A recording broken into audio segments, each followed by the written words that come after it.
Today we're looking at locomotives in TT and S scales. Let's check them out. First, let's start out with a TT scale locomotive. Okay, so I picked up this small diesel switcher locomotive from Hornby and a couple pieces of track and a connector, and so we'll just try it out and see how things go here. Okay, so this is a GBRF class 08060 diesel locomotive here. So a small switcher. It is only about 7 centimeters in total length, about the same size as this S Scale SW7. So in terms of real life, it is a rather compact locomotive. The front end gives you a better idea of the size difference in terms of scale, with US N scale coming in at 1/160th scale and TT being 1/120th. So this is roughly right halfway in between N scale and HO scale. So even though TT scale is halfway in between N and HO in terms of scale, it is going to be a lot closer to N scale in terms of actual volume. But you get the idea that it is bigger than N scale and still quite a bit smaller than HO. Okay, so I have this little switcher on a few pieces of track, and we'll just give it a little back and forth.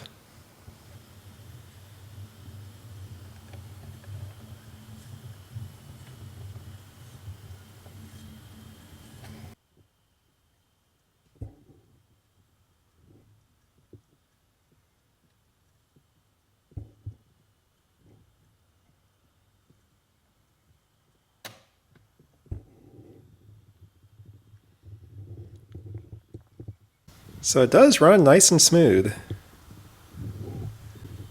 So this could be a lot of fun for a small switching layout. British prototypes tend to be shorter than American prototypes in general in terms of rolling stock, so everything is a little bit more compact.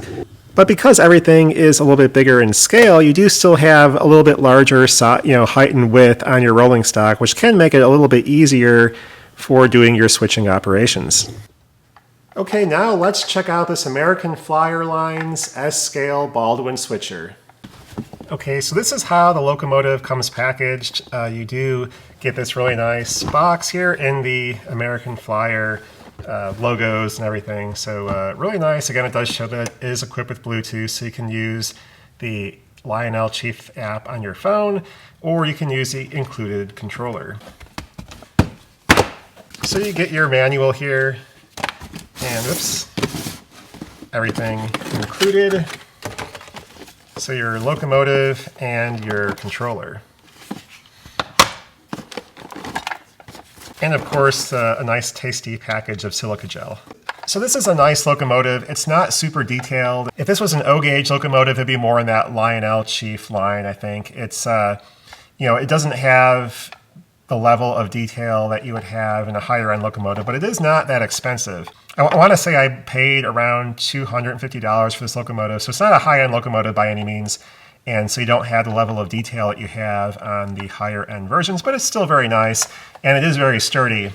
Now, one thing that's really interesting is you have traction tires on all 8 wheels, so you are going to have a lot of pulling power for something this size, but because of that, you have these little rollers for power pickup in between each set of wheels. So that is a pretty interesting design to have those rollers on there. I was not expecting to have rollers for power pickup in S scale, but obviously if it works well, that is a nice option. And of course, having more power pickup is always nice on any locomotive. So you do have 2 controls here for whether you want to use the transformer or the remote control, and then you can turn your sound on or off.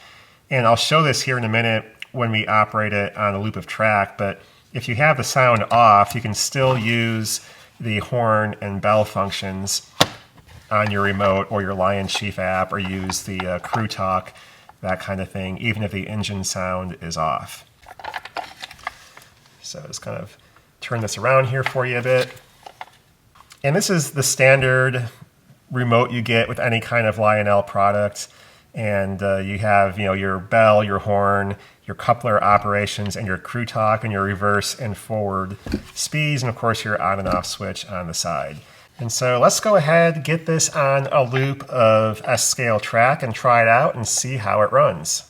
Okay, so I have a small loop of S Scale track set up here. This is on a 4x8 foot sheet of plywood, takes up about 2/3 of it.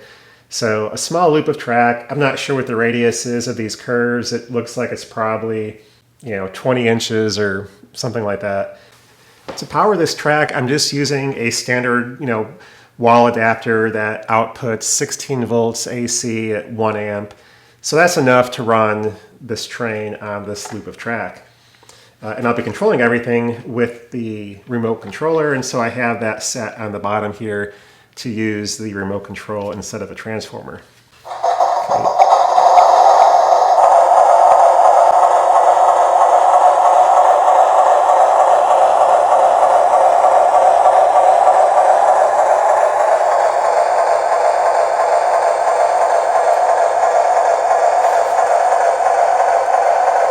So really nice slow speed. The sound is very loud. If I use the phone app, I can control the sound.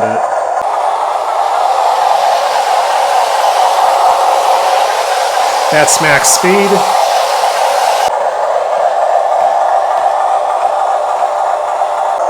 Here's the horn,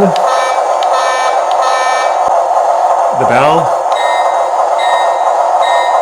and you can hold shift down and do the front and back couplers. So we'll run this without the sound for a minute so it's easier to talk.